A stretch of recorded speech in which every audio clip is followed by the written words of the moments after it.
Welcome to the HR Tech Spotlight Podcast. I'm Deanna Shimoda, CEO of Growth Mode Marketing. The HR technology market is crowded, and we know it can be hard to find the best software solutions for your business in the sea of sameness. On this podcast, we shine a spotlight on some of the best up-and-coming technology options out there. Check it out if you are interested in learning about new innovative solutions available in the market.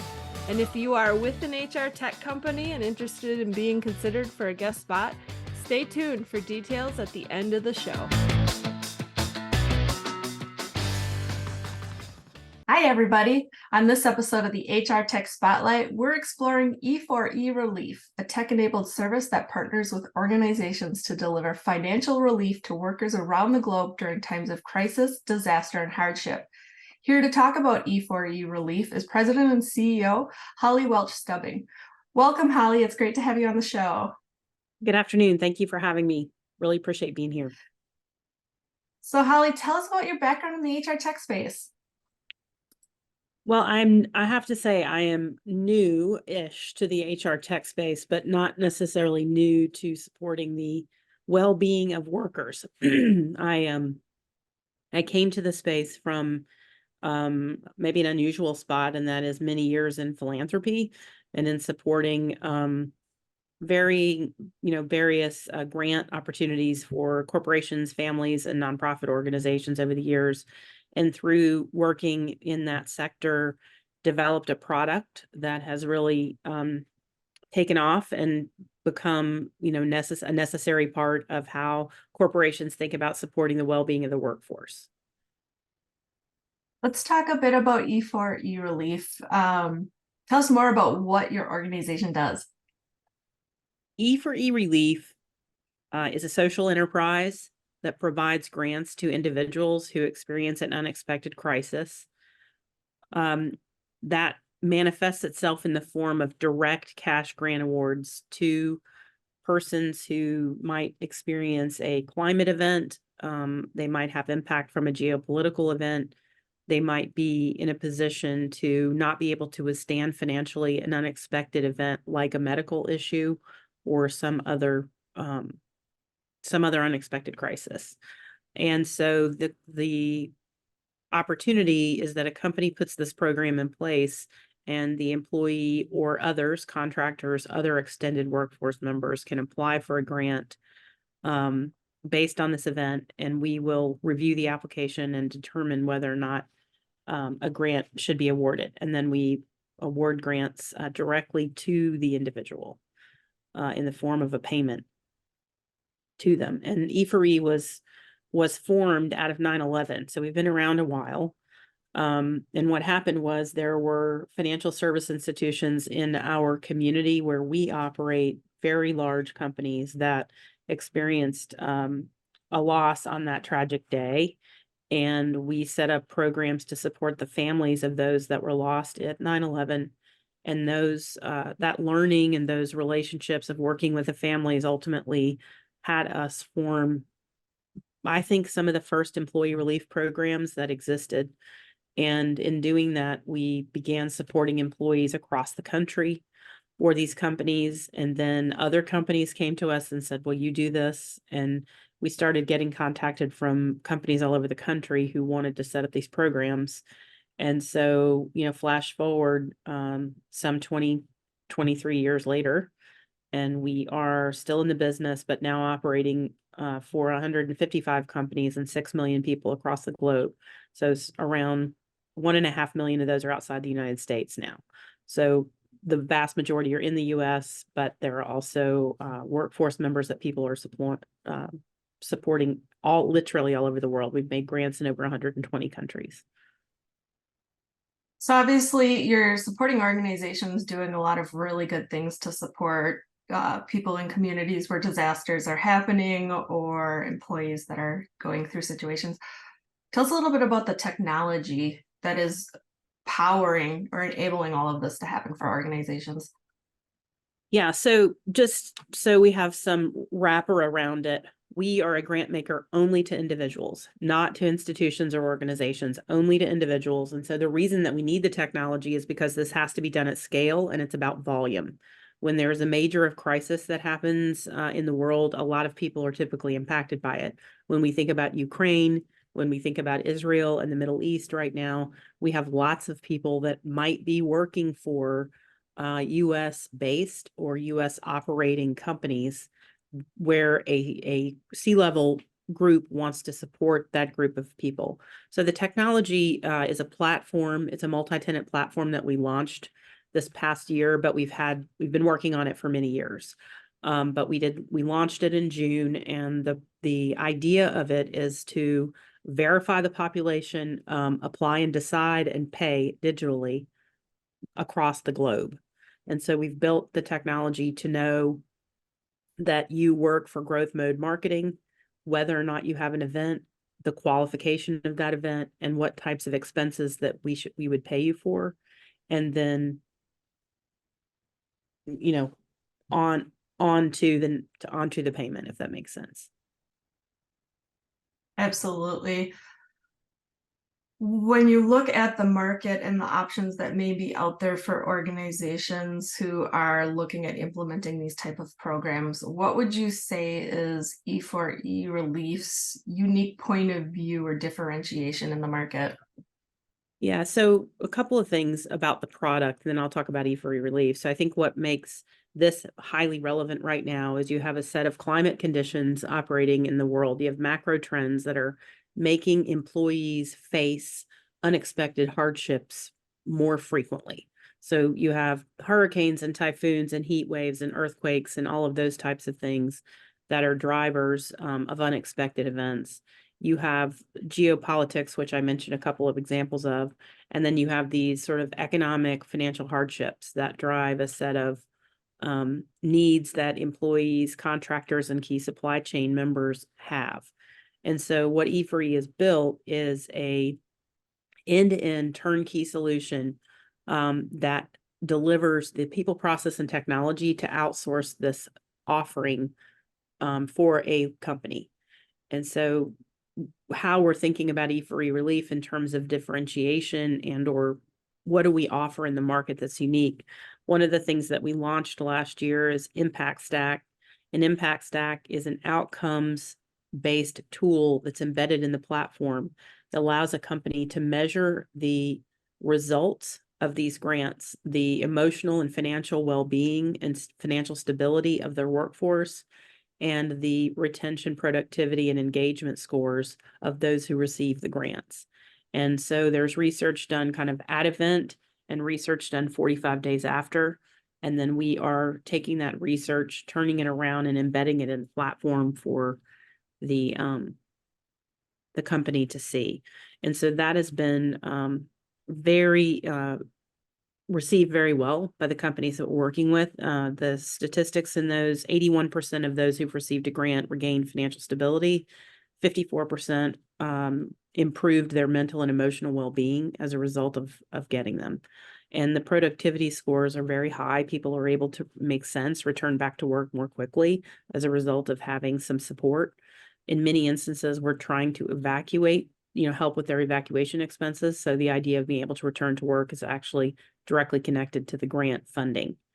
But the idea about Impact Stack is that for the largest companies out there, they're able to use this for their ESG sustainability reporting, for their corporate citizenship reporting, and for other things that they want to both say that these are things that we're doing for our own workforce that we're proud of and that we believe in, but then also report kind of back to their own workforce, if you will, on how they're using it.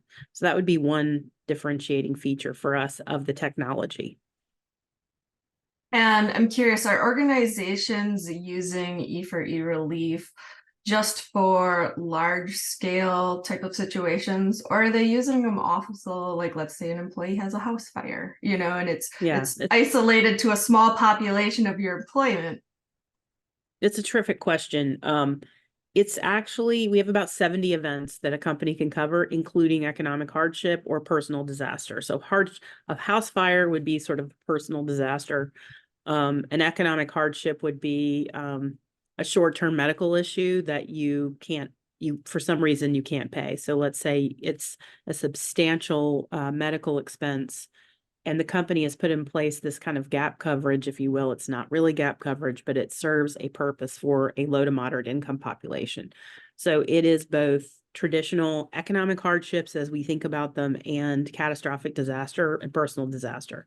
And we've mapped the product back to IRS requirements around what is charitable. So the nice thing about the product is that you notice I opened by saying we're a social enterprise. And the reason for that is because we need the philanthropy element in order for that to be, for a person or a company to be able to donate in, and for a grant to be able to come out without being included in adjusted gross income of the individual. So that sort of helps the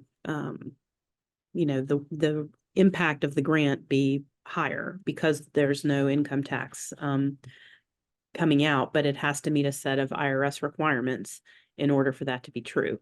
And so that is really what we've built. The platform contains skip logic and other algorithms that are built to spec around the IRS requirements so that those who meet those requirements will get a grant and those who don't will not. So I imagine there are situations where an organization doesn't have a solution like this, and then some type of disaster happens in a community where they have a location, let's say there's flooding or a tornado that impacts a lot of their employees, and suddenly they're like, we want to do something to help these employees. Is it possible to set this up quickly in those type of instances, or what's the process look like? Yeah, no, it absolutely does happen that way. Exactly. And it is possible to set it up at the time of event, and we do it all the time. And that's probably our most active time during a business development process. So think about something like the Maui wildfires. We have a lot of hospitality clients. So we have several people working in those hotels who were dramatically impacted by the Maui wildfires, and the leadership and HR leadership of the company wants to do something immediately. And so having the program is a readiness response for something like that. However, there were those who did not have the program who contacted us and said, I need a program and I need it now because of the severity of what happened on the ground in Maui. And we have several stories related to Hurricane Dora that are, gosh, they're so hard to read and they're so hard to hear about, where in the blink of an eye, a family lost everything they had. And not only did they lose everything they had, they almost lost their lives because they couldn't move fast enough to get out of the way. So because in that particular case, not a lot of warning there, right? In terms of what was to happen. And then, you have the stories around domestic violence or places where the fund just helps re-evacuate a person and get them out of harm's way. And we do that for a low to moderate income population when that is happening. And the reason for that is because the product has to map to those income requirements. So those are two examples. House fire is a great example that you mentioned earlier. But a lot of activity around climate related events, hurricanes and typhoons, the severity of those seems to be ticking up. And what happens on the ground is we lose internet access, we lose phone, we lose a lot of things for a while, and sometimes we lose a lot of property, and we don't have anywhere for folks to live. We lose restaurants and bank branches. And so if we're serving a corporate audience that has those things, those workers can't even go to work because there's nowhere to go to work. So I think that's the part that people are grappling with in a way that certainly we've had for centuries, but the severity and the frequency is going up.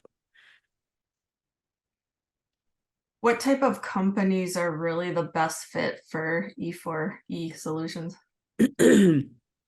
We serve companies of 1,000 to north of 850,000 employees. So the solution works across the board.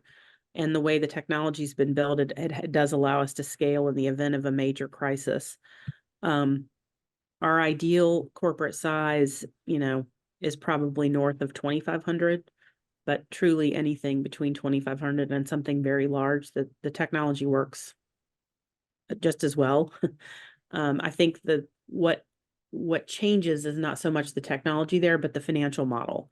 So if I'm a large company, I'm going to probably have consistent use of the program once it's announced because I have enough people where something is always going on. If I'm a small firm, I might only have 1 or 2 people a year. But when I have those 1 or 2 people, it's very visible and people know, and it's a way of having something in place for the next time something happens.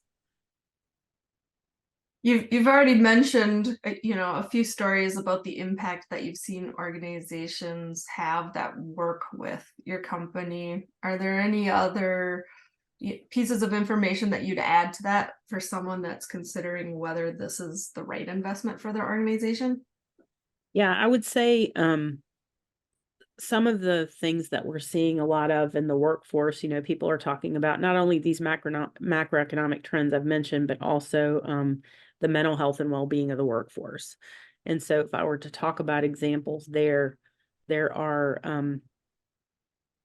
a number of different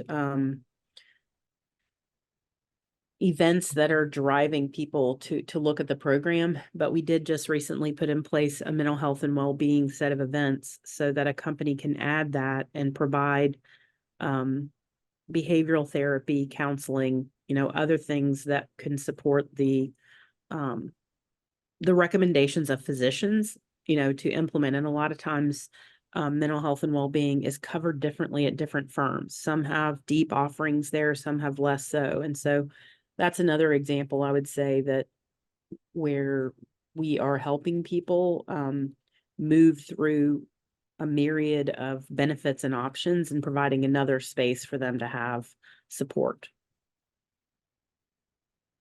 Kind of piggybacking off of that, what is the future vision for E4E Relief? We are, we've made this investment in the platform, and we're going to continue to enhance our customer and applicant experience. We offer this globally, and so we need to be really constantly looking and journey mapping, if you will, the experience of an applicant worldwide. The program operates in 120 countries, but the platform is now in 12 native languages. And we made the investment in native languages instead of machine translation because the uniqueness of talking about difficult things in multiple languages around death or domestic violence or topics that culturally change in language and they can be misconstrued easily.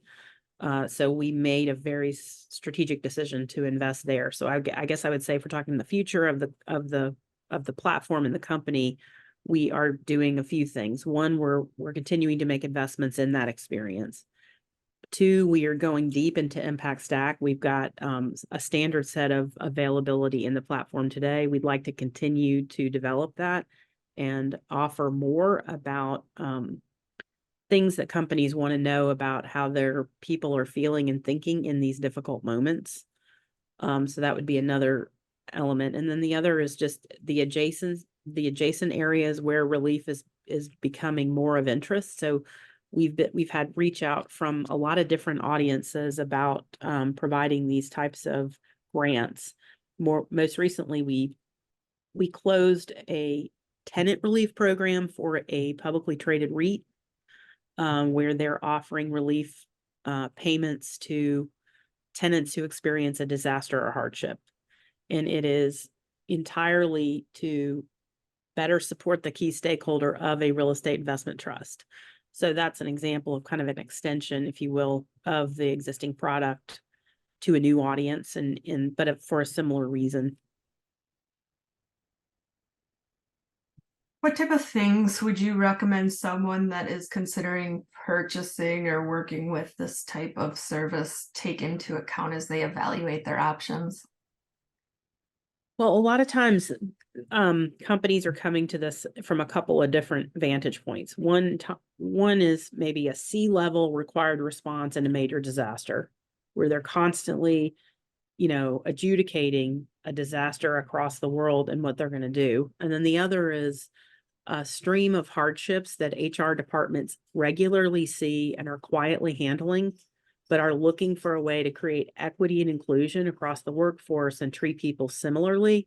Because what happens is, I know Susie, and Susie gets a bunch of folks to throw $5 or $20 in a hat, and then we give Susie the money because she had a house fire.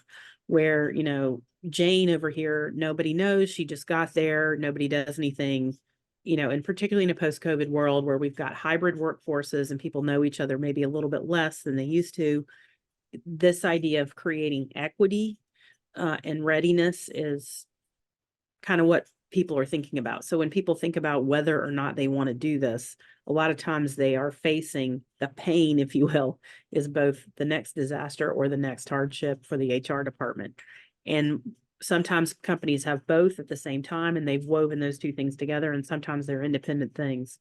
But as people think about it, they need to think about how they're going to fund the program. A lot these programs, the nice thing is they can be funded with either corporate dollars or foundation type dollars, philanthropy dollars, so it can come from both places, and it does. So they need to think about funding. They need to think about the types of events and how many and what they want to cover, which is going to be a cost driver of the program over time. They want to think about how aware they want people to be about it. Some companies are quietly setting it up and they quietly offer it, and other companies have it in flashing lights and they want everybody to know because they want it used. So I think it totally, they're just a set of factors to say, am I ready, for this conversation? And the readiness is typically coming from some pain somewhere, and if they don't have the pain, then it seems like a nice thing to do, but it typically takes longer to move through a process. If that makes sense. That makes sense, and that's great advice. What final thoughts do you want to leave our audience with? Well, I think, as we have a changing world among us right now. We have the use of technology proliferating, and we have a scenario where technology can be applied to a workforce in lots of different ways to improve the outcome of an organization. And I think this is just another example of, a lot of times people are running these programs like off Google Forms or very quietly, like there's a selection committee that's a narrow band of characters. So a lot of times there are companies that have had to form these habits and organizations around things like this that happen. And this solution professionalizes that and allows them to get out of, the administration of it and back into the role that they're supposed to play for the company that they're offering. So I would just say, we sort of stand ready to serve and be ready for the next crisis to help support the well-being of the workforce in general, both, to your point earlier, through hardships and disasters, but also professionalizing and putting capital investments into the technology to allow this to continue to grow. Because without it, it tends to be very hard on an HR or a CSR team during crisis, because they are then having to manage, it's kind of a well-being issue for them, right? Because they're constantly having to address, what's going on in this place or that place. And some of the companies are so large that they've got entire teams set up for that. A lot of companies that we work with are in that 5 to 25,000 person space, and they don't have the teams to manage that. And so this can really help them, the well-being of that team, but also just professionalize the solution. Where can our listeners go to learn more about E4E Relief? We have a website that we're really proud of, and it's e4erelief.org, and hope that everybody will take a look at both our offering and the technology we've built to support doing well by doing good, as we say. That's what we're trying to do. We're trying to do the right thing for the workforce across the globe. Awesome. Thanks for joining me today to shine a spotlight on your company, Holly. It was great to have you on the show and learn about how your organization is helping other companies support their employees through difficult times. I really appreciate it. Thank you so much. I loved being with you this afternoon. Thank you.